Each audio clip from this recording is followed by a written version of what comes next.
ஓம்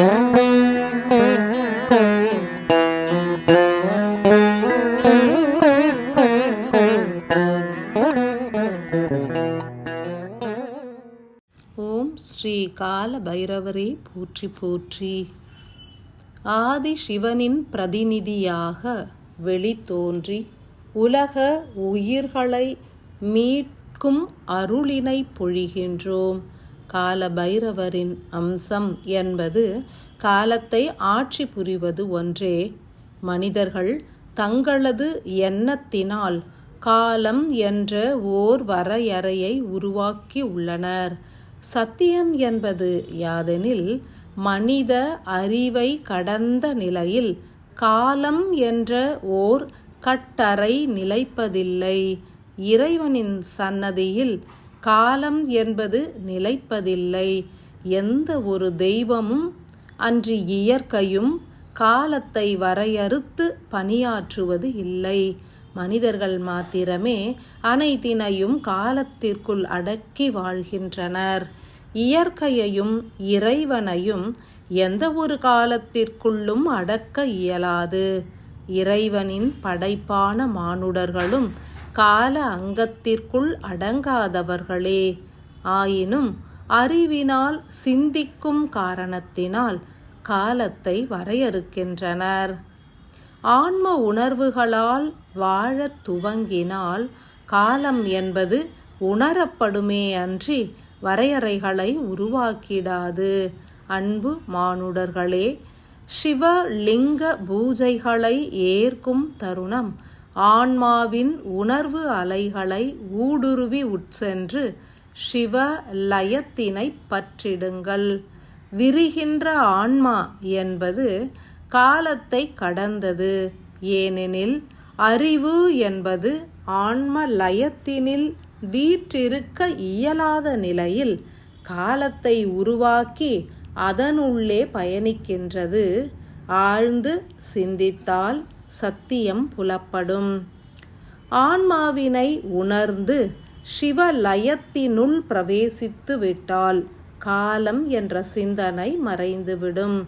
எனினும் வாழ்வு காலத்திற்கு ஏற்பவே இனிதாய் மலரும். எந்த ஒரு விருட்சமும் காலத்தை கணக்கிட்டு கனிகளை உருவாக்குவது இல்லை.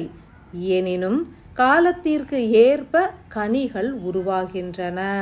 இயற்கையான இறைவனிடம் தன்னை ஒப்படைக்கும் தாவரங்கள் பூத்து கனிகின்றன, இறுதியில் மடிகின்றன. எனினும் அதன் தாக்கமானது அண்டாது வாழ்கின்றன. அன்பு மானுடர்களே, காலம் என்பது இயற்கையினால் உருவாக்கப்படுகின்றது. எனினும் இயற்கையானது காலத்திற்குள் அடங்கி பணியாற்றிடாது.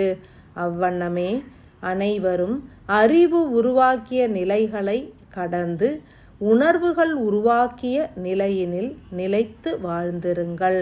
அனுதினமும் ஒன்றிய நிலையில் ஆற்றுகின்ற சிவ பூஜைகளின் மூலம் ஆன்ம ஒளி பெருகி காலம் கடந்த அமைதி நிலைகள் சித்திப்பதனை உணருங்கள்.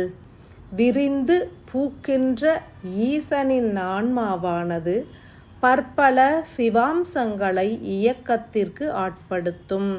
நீங்கள் உங்களுடைய அறிவு கொண்டு இயங்கிடாது ஆன்ம அறிவு எனும் இறை சக்தியின் உணர்வு நிலைகளில் நின்று இயங்கினால் பூக்கின்ற சிவ ஆற்றல்களை உணரலாம். 7வது தின பூஜையில் வெளித்தோன்றும் சிவ ஆற்றலும் ஓர் உன்னத சக்தி நிறைந்ததாகும். ஸ்ரீ கங்காதரன் எனும் சிவாம்சம் இத்தருணத்தில் இயக்கத்தினை ஏற்க மலர்ந்துள்ளது. சிவனின் உன்னத சக்திகளில் ஒன்று கங்காதர சக்தியாகும். உடலின் நீர்நிலைகளும் உலகின் நீர்நிலைகளும் சிவ ஆற்றல்களால் நிறைந்திடும். அண்டம் முழுவதும் நிறைந்துள்ள நீர்நிலை என்பது ஓசை ஒன்றே. ஓசை எனும் ஒலி அலைகளை தூய்மையுறுத்திடும் ஸ்ரீ கங்காதரன் உணர்ந்து ஏற்போரின் உள் நின்று ஓசை எனும் மின் ஆற்றல்களை தூய்மையுறுத்தி ஆழ்ந்த அமைதியினை அருளிடுவார். எண்ணங்களின் உள் ஓட்டம் குன்றும், அமைதி பெருகும், காந்த சக்தி வீரியமடையும், இறைவனின் மீது ஈர்ப்பு பெருகும்.